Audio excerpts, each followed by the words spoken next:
और चलिए अब खबरें विस्तार से। और बड़ी खबर, नीट यूजी 2025 का रिजल्ट घोषित हो चुका है। मध्य प्रदेश के इंदौर के रहने वाले उत्कर्ष अवधिया ने बड़ी सफलता हासिल की है। उत्कर्ष अवधिया ने पहले ही अटेम्प्ट में ऑल इंडिया रैंक 2 हासिल की है।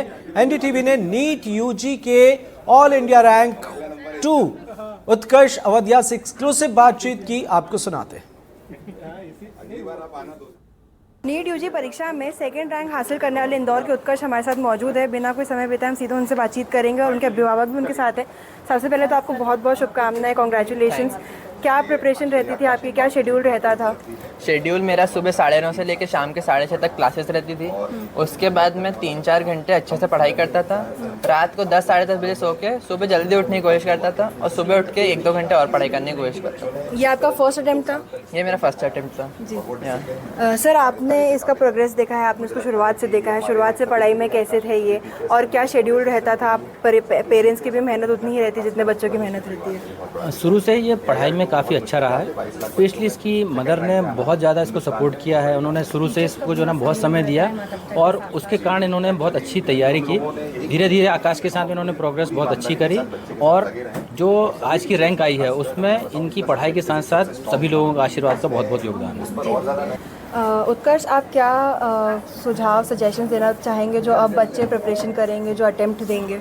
मेरा सुझाव यही रहेगा, क्लास में अच्छे से ध्यान दो, टीचर्स की बात मानो, जो काम आज करना है उसको आज ही करो और क्वेश्चंस की अच्छी प्रैक्टिस करो। एक सवाल हमेशा आता है कि जो टॉपर्स रहते हैं उनसे हर कोई पूछता है, सोशल मीडिया का, मोबाइल का इस्तेमाल आपने कितना किया? सच में बता रहा हूँ, मैं सोशल मीडिया का इस्तेमाल, मेरे पास एक्चुअली स्मार्टफोन था ही नहीं। मेरे पास एक कीपैड वाला फ़ोन था। मेरे पास एक टैबलेट था जिसमें मैं सोशल मीडिया का इस्तेमाल संडे टू संडे करा करता था। ज़्यादा मैं ऑफन इसका इस्तेमाल नहीं करता था। जी मैम, आपने शुरुआत से देखा है उत्कर्ष को, क्या चुनौतियाँ भी इन्होंने देखी या कौन से अप्स एंड डाउन्स आपने महसूस किए इनके पढ़ाई के दौरान? थोड़ा चैलेंज तो ऐसा कुछ नहीं, वो करता था मेहनत। जी, कोई मुश्किल आई बीच में, कभी कुछ ऐसा कुछ आपको लगा कि नहीं कर पाएगा, या कभी इसने आपको बोला है कि मम्मी मुझसे नहीं हो रहा है? बहुत, जब 5th से 6 में गया था तब उसके बाद इनको थोड़ा चैलेंज था क्योंकि सब्जेक्ट बढ़ गए थे, तब वो थोड़े से परेशान थे। उसके बाद तो गाइडेंस हमारा और उसकी मेहनत, उससे उसने आगे बढ़ता गया। और फिर बाद में आकाश से जुड़ने के बाद तो मैं कह नहीं सकती, उसने ये आज करके दिखाया है। उत्कर्ष, मैं आपसे धन्यवाद। उत्कर्ष, मैं आपसे जानना चाहूँगी कि एक बैलेंस जो होता है वो आपने कैसे मेंटेन किया? आपका क्या मतलब बैलेंस कैसे आपने मेंटेन किया? आपका फूड शेड्यूल रहता होगा, या जो आप खेलने जाते होंगे बाहर, स्पोर्ट्स वगैरह को आपने इक्वल इम्पोर्टेंस दिया है? यानी कि इतने ज़्यादा पढ़ने के बाद मन एग्जॉस्ट तो हो ही जाता है, तो उसके बाद स्पोर्ट्स को मैंने बहुत ज़्यादा टाइम दिया था, अच्छा खासा। मैं दिन में 1 घंटे खेलने जाता था। मैं वॉलीबॉल, फुटबॉल, क्रिकेट, बहुत से स्पोर्ट्स खेलता था और मैं अपने दोस्तों के साथ खेलता था, बहुत अच्छा लगता था। दिन में कितने घंटे पढ़ते थे आप? दिन में मैं कोचिंग को मिला के तो 10 घंटे के ऊपर हो जाता था। और सेल्फ स्टडी में नॉर्मल डेज पे 3-4 घंटे करता था, और अगर जब टेस्ट पास में आ जाते थे तो 6-7 घंटे भी सेल्फ स्टडी करता था। ऑल इंडिया रैंक पाने वाले उत्कर्ष, जो खुद इंदौर से है, सेकंड रैंक उन्होंने प्राप्त किया हुआ है। उनके जो सर हैं, उनके कोचिंग इंस्टीट्यूट के जो प्रोफेसर्स हैं, हम उनसे भी बातचीत करेंगे कि क्या कौन से असाइनमेंट्स शामिल रहते थे। सर, उत्कर्ष ने जो इंदौर, सबसे पहले तो इंदौर सबसे प्राउड है, मध्य प्रदेश को उन्होंने प्राउड महसूस किया है। आप खुद उनके टीचर हैं, आप भी महसूस कर रहे होंगे। क्या शेड्यूल रहता था, कौन से असाइनमेंट्स इंक्लूडेड रहते थे?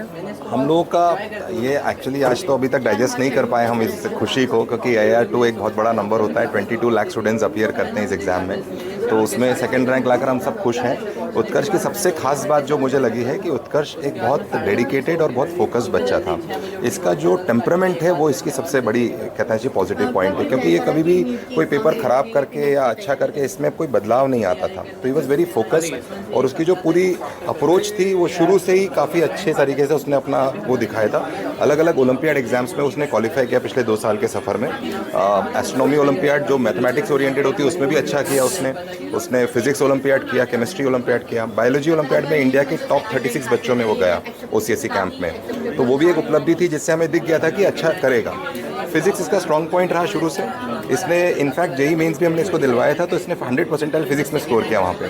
तो इसका फिजिक्स अच्छा होने के कारण, और इस बार नीट के अंदर आप जानते हैं फिजिक्स का पेपर काफ़ी टफ आया था, तो वहाँ पर बच्चों इसकी जो बेनिफिट वहाँ पे उसको मिल गया definitely, because he was really good, तो वो उसको फ़ायदा मिला। सारे टीचर्स जिन्होंने मेहनत करी है, कुछ मेरे साथ में यहाँ पे खड़े हैं, तो ये सभी टीचर्स हैं जिन लोगों ने 2 साल तक लगातार मेहनत करी है और इस अंजाम तक हम पहुँचे हैं।